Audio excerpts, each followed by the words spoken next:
Hey everybody, welcome to the latest edition of the Bison Video Blog, brought to you by Gate City Bank with Jeff Kolpak. I'm Dom Izzo. Regular season finale set for Saturday. North Dakota State welcomes in the University of North Dakota on Senior Day, Harvest Bowl. So much at stake. First time since as regular season opponents and in the same conference since 1996. The Bison and UND will play the final game of the regular season. I've been asking for this for years, and finally we got it here on Saturday. Yeah, you whine and complain and, Somebody finally listened, bitch and right? moan enough, you'll get your way. You're like this baby that's just always just, you don't give, your persistence is really paid off, is right? amazing. So here we go. Ton at stake in this football game. The Bison have some injuries to deal with, though. Mason Miller's season is over. The starting right tackle from Ada with a fractured fibula. We saw that happen in the late second quarter of the game on Saturday. Hunter Lipke is going for a second opinion on his shoulder, which Matt N says then they'll make a decision. That doesn't really sound. That me. doesn't sound good at all. I would be shocked if Hunter Lipke would play in this game. And you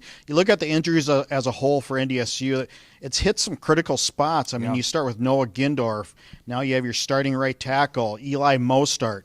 I mean, these are not backups here. These are really crucial players that you need healthy to really make a deep run. You got to remember, if you're going to make the Frisco, this is not 12 games. This is 15. Right. And you need all the depth you can get. And Lipke's been really good against UND, so there's another dagger in NDSU's arsenal. How about I throw this at you? Is it the last time we've seen him play for NDSU? Oh, it's possible. Yeah, absolutely. We don't know the extent of the injury. We don't know details. No. I mean, we hammered on, probable, questionable, and he said unlikely. Another one. Wasn't doubtful, wasn't questionable. It was none of the above. Yeah.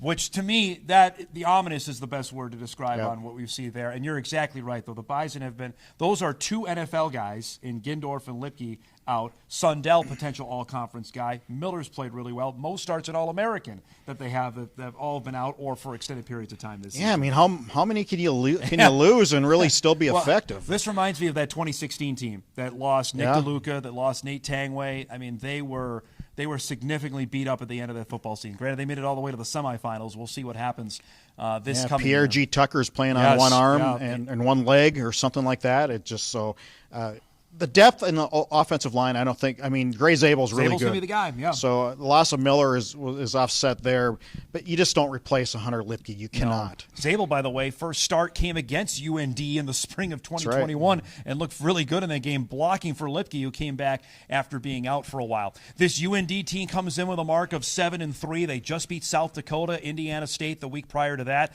Tommy Schuster was just named Valley Offensive Player of the Week, playing at a really high level for a UND team that runs the ball and can score some points. And I think in the last 9+ quarters, the stat I saw, he's completed 86% of his passes, which is really almost remarkable. The thing about, and you can talk about defense, you can talk about offense, which we will all week, but I think this game very well could come down to special teams. And UND's been really good. They're 3rd and 6th in punt returns and kickoff returns in the FCS. They've blocked a couple of punts. Key won the game at Youngstown.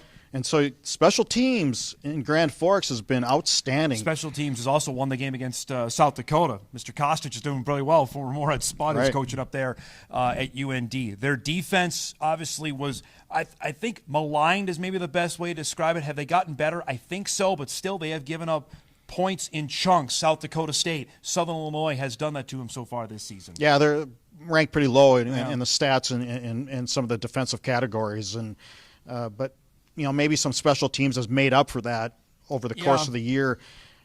So if you're NDSU, what do? Is it the ground and pound? Well, that didn't work so well last year up in the Alaris Center. No, it did not. Grant, and that different offense there where Quincy Patterson was really struggling with the intermediate game that I think you see now where Cam Miller's ability to get the football to different guys. And Miller's been hot too. Yep. And granted, they haven't really needed it the last 2 weeks with the conditions they've had outdoors. Are we back to seeing him winging it 25 times on Saturday?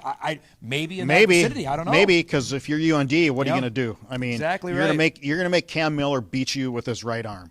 You're not going to let the nation's top 5 rushing attacks. And even without Hunter Lipke, you still have Tamarick Williams. You still have Kobe Johnson. There's 2 guys that are running pretty well right now. It is senior day. I was just getting the unofficial list. This is what chatting with Matt Entz about the guys that are going to use their extra year, Jeff. We already know about Jake Cava, and we know about Jalen Sundell, and you reported on Jake Kubis. Zach Mathis, Kobe Johnson, Julian Wodarczyk, Jaden Price, Tony Pierce, all are going to come back and use another year of eligibility. So I know we're focused on 22, but when you look at that group for 23, that's a lot of talent that's going to be coming back. Yeah, it's senior week this week with the Bison football team, but then you're thinking, okay, who are actually seniors right. here? Who's going? That's the thing. We're going to have this for another couple of years with the extra year of COVID eligibility. It does mean the last game, regular season game for James Kaiser, Michael Tutsi, Dawson Weber. You look at those, Destin Talbert, those guys have just been glue guys for the last 2 years especially. Yeah, especially on the back end, with Weber and Michael Tutsi. Yep. I think Talbert's really elevated his game last couple of years, and James Kaiser is getting better as the season goes on here. Kaiser looks like the guy that was flying around in 2019. Mm-hmm. I know in part of the spring of 2021 he got hurt. Last year was almost a lost season. This year he has played like it as a captain. Yeah, do you think the return of Wisniewski has really maybe helped him a little bit? Absolutely out there. That's a guy, another one to mark that Cole didn't play a ton against UND last October. He's going to be out there quite a bit, I imagine, on Saturday. He's back. Yeah, there's no more holding him back in any way, shape, or form. And now, just quickly, because we're going to get into our bracketology show, which, of course, is Saturday night. You can look for it at Inforum.com. So much at stake here. I don't want to get into the total permutations on this. Know this. The Bison win this game. At worst, Jeffrey, I think they're a 5 seed come Sunday morning. I'm with you. At worst, at 5. You never know about a Samford. If they win, they'd be 10-1 with a loss to Georgia. Correct. That's a pretty good resume. But NDSU's wins aren't that great either. I mean, what's the best win right now? North Carolina A&T? A&T could win the Big South Championship. This win, if they get it on Saturday, would probably be their best win of the year so far. But also look ahead of them. Montana plays Montana State. Sacramento State plays UC Davis. Those are 2 huge games in the Big Sky that could very well determine NDSU's fate. I really believe if Montana loses, they're out. I don't see them getting in. I mean, Davis. UC Davis would be 7-4 with 6 in a row, and you look at tiebreakers. Idaho beat Montana. Yep. Did Davis killed Idaho last weekend? Yes. So. And the weird thing on the Big Sky and the Valley is going to run into this next year of the teams that didn't play. Montana State did not play UC Davis. Montana State did not play Sacramento State. So you can say what you will about Vieg's team, that they may still be 10-1 if they beat Montana. They didn't play 2 of the heavyweights in the Big Sky this year. I'm thinking of going to Bozeman this weekend. You're going to join the game day crew. Yeah, cover game day. What a scene for the Brawl of the Wild, and it should be a great scene on Saturday at the Fargo Dome for NDSU and UND. For Jeff Kolpak, I'm Dom Izzo. That's the latest Bison Video Blog brought to you by Gate City Bank.